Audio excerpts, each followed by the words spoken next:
નમસ્કાર મિત્રો, એકવાર સૌથી મોટા સમાચાર વિડીયોની અંદર આપનું હાર્દિક સ્વાગત છે। જી આ મિત્રો, ગુજરાતના ખેડૂતોને લઈને સૌથી મોટા સમાચાર આવી રહ્યા છે। આખરેકાર ગામડા વિસ્તારોની અંદર જે ખેતી કરે છે તેમને લઈને એક સૌથી મોટા સમાચાર છે અને સમાચાર સાંભળી અને ખેડૂતો ખુશ થઈ જવાના છે, કારણ કે તેમના માટે ખુશખબરી આવી છે। તો આખરેકાર કયા કયા સમાચાર છે ખેડૂતો માટે, ખાસ કરીને જે ગામડાની અંદર રહે છે તે માટે, તો ચલો જાણી લઈએ। સબસ્ક્રાઇબ કરી કોમેન્ટની અંદર તમારા તાલુકાનું નામ જરૂરથી લખજો, જેના કારણે આવનારા વિડીયોની અંદર તમારા તાલુકાના સોના ચાંદીના ભાવ, માર્કેટ યાર્ડના ભાવ, મગફળી, એરંડા અથવા કોઈ બિયારણના ભાવ હોય તો સૌ પ્રથમ તમારા તાલુકાના તાજા સમાચાર તમારા સુધી પહોંચે તે માટે કોમેન્ટની અંદર તાલુકો જરૂરથી લખજો। સૌથી મોટા સમાચારની વાત કરીએ તો ઉત્તર ગુજરાતમાં વરસાદની રાહ। જી આ મિત્રો, બનાસકાંઠા, પાટણ અને મહેસાણા જિલ્લાના ખેડૂતો ચોમાસાની સારી શરૂઆતની રાહ જોઈ રહ્યા છે। હવામાન અનુકૂળ બનતા વાવણીની તૈયારીઓ પૂર્ણ થઈ રહી છે। ત્યારબાદ મિત્રો વાત કરવામાં આવે તો સૌરાષ્ટ્રમાં મગફળીની વાવણી શરૂ। જી આ મિત્રો, રાજકોટ છે, જામનગર છે, જુનાગઢ છે અને અમરેલી જિલ્લાના કેટલાક વિસ્તારોમાં ખેડૂતો મગફળીની વાવણી શરૂ કરી રહ્યા છે। બનાસકાંઠાની અંદર પણ આ પ્રક્રિયા ચાલુ થઈ રહી છે। ત્યારબાદ ખેડૂતોને લઈને બીજા સમાચારની વાત કરવામાં આવે તો કપાસના પાક માટે અનુકૂળ માહોલ। સુરેન્દ્રનગર, ભાવનગર અને બોટાદ જિલ્લામાં કપાસ ઉત્પાદકો વાવણી માટે ખેતરો તૈયાર કરી રહ્યા છે। ત્યારબાદ મિત્રો વાત કરવામાં આવે આખરેકાર એકવાર ફરીથી નવા સમાચાર। દક્ષિણ ગુજરાતમાં સારો વરસાદને લઈને સૌથી મોટા સમાચાર આવી રહ્યા છે। કયા જિલ્લાઓની અંદર કેટલો વરસાદ પડશે, શું છે હવામાન વિભાગના સમાચાર, અંબાલાલ પટેલ અને પરેશ ગોસ્વામી દ્વારા કયા સમાચાર આપવામાં આવી રહ્યા છે, તો વલસાડ, નવસારી, ડાંગ અને તાપી જિલ્લામાં વરસાદની ખુશીથી ખેડૂતોમાં ખૂબ જ માહોલ સારો એવો જોવા મળી રહ્યો છે। ત્યારબાદ મિત્રો પશુપાલકોને લઈને પણ એક મહત્વના સમાચાર આવી રહ્યા છે અને આ સૂચના તમારા માટે બહુ મહત્વની છે, તો વિડીયો છેલ્લા સુધી જોવા વિનંતી। વાત કરીએ સમાચાર નંબર 5 ની, તો પાક વીમા યોજનામાં નોંધણી। જી આ મિત્રો, ખેડૂતોને પ્રધાનમંત્રી ફસલ વીમા યોજના હેઠળ સમયસર નોંધણી કરાવવાના કૃષિ વિભાગે અપીલ કરી છે। ત્યારબાદ મિત્રો ખાતરનો પૂરતો જથ્થો ઉપલબ્ધ। જી આ મિત્રો, રાજ્યના કૃષિ વિભાગે જણાવ્યું છે કે ડીએપી અને એનપીકે ખાતરનો પૂરતો જથ્થો ઉપલબ્ધ છે, જે માટે ખેડૂતોને પરેશાન થવાની કોઈ પણ જરૂર નથી।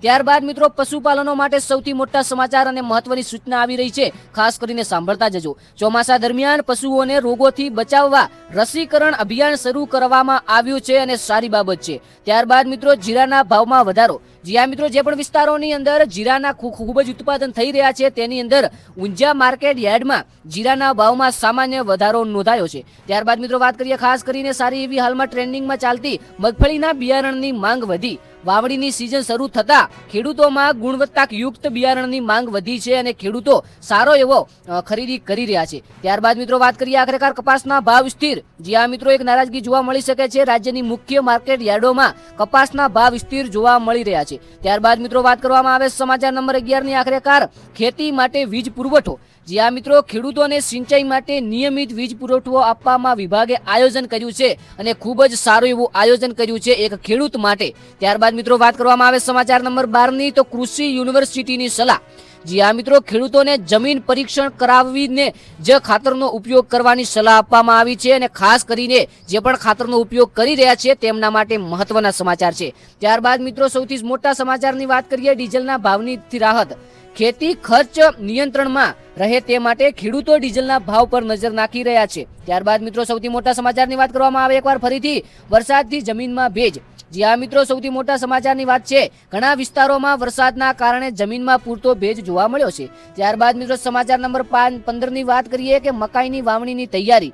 મધ્ય ગુજરાતમાં મકાઈ ઉત્પાદનો વાવણી માટે તૈયારી કરી રહ્યા છે। ત્યારબાદ મિત્રો વાત કરવામાં આવે ગુજરાતના ખેડૂતો માટે સમાચાર નંબર 16 ની, તો ડુંગળીના ખેડૂતોને સારા ભાવ। જી આ મિત્રો, માર્કેટ યાર્ડમાં ડુંગળીના ભાવ સુધરતા ખેડૂતોમાં ખુશી જોવા મળી છે અને સારી એવી બાબત છે। ત્યારબાદ મિત્રો વાત કરવામાં આવે એકવાર ફરીથી સૌથી મોટા સમાચારની બ્રેકિંગ ન્યૂઝમાં, કેરીના પાકનું વેચાણ। ગીર અને જુનાગઢ વિસ્તારોમાં કેરીના પાકને સારા ભાવ મળી રહ્યા છે અને આગામી પણ તમે જોયું કે સારા એવા ભાવનો વધારો થઈ રહ્યો છે। ખેડૂતો માટે એક સારા સમાચાર અને ખુશખબરી છે। ત્યારબાદ મિત્રો તલ અને મગ માટે અનુકૂળ સમય। કૃષિની નિષ્ણાતો તલ અને મગના પાક માટે હાલનો સમય અનુકૂળ ગણાવ્યો છે। ત્યારબાદ મિત્રો સમાચાર નંબર 19 ની વાત કરીએ આખરેકાર ગુજરાતના ખેડૂતો માટે, તો ખેડૂતોને આધુનિક ખેતી સાધનો ખરીદવા સહાય આપવામાં આવી રહી છે। ત્યારબાદ મિત્રો સમાચાર નંબર 20 ની વાત કરીએ. સમાચાર નંબર 20 જે ખેડૂતો માટે છેલ્લા સમાચાર છે અને ખાસ કરીને આજના વિડીયોની અંદર આપણે આ 20મા સમાચારની વાત કરીએ તો હવામાન મુજબ વાવણીની સલાહ.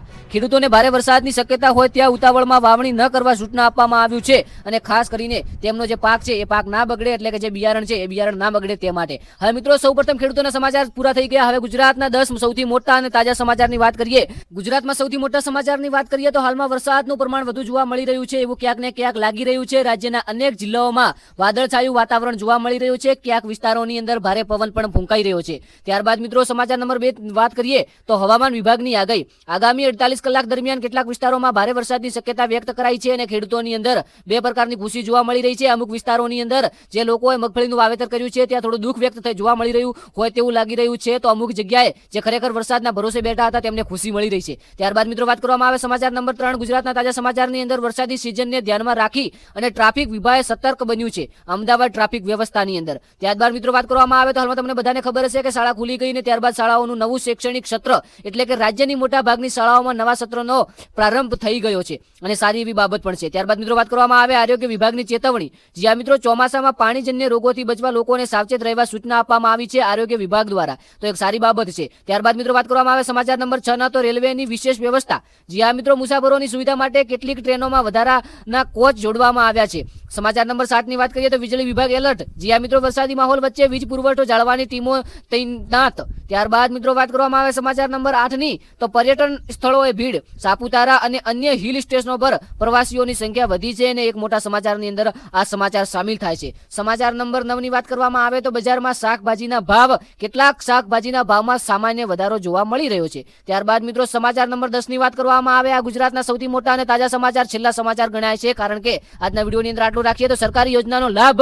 રાજ્યમાં વિવિધ કલ્યાણકારી યોજનાનો લાભ લોકોને મળી રહ્યો છે. મિત્રો આ હતા ગુજરાતના અને ખાસ કરીને ખેડૂતો માટે ટોપ 10, 20 અને આમ કુલ 30 સમાચાર. આઈ હોપ કે તમને બધાને આ સમાચાર સારા લાગ્યા છે. ખાસ કરીને ખેડૂતો માટે 20 સમાચાર અને ગુજરાતના 10 તાજા સમાચાર આ ખાસ કરીને AI મોડ દ્વારા એકત્રિત કરવામાં આવ્યા છે, તેની ખાસ નોંધ લેવી. એક આવનારા વિડીયોની અંદર મળીએ ત્યાં સુધી ચેનલને સબસ્ક્રાઇબ કરી કોમેન્ટની અંદર તમારું નામ કામ અથવા તાલુકો જરૂરથી લખજો. Thank you.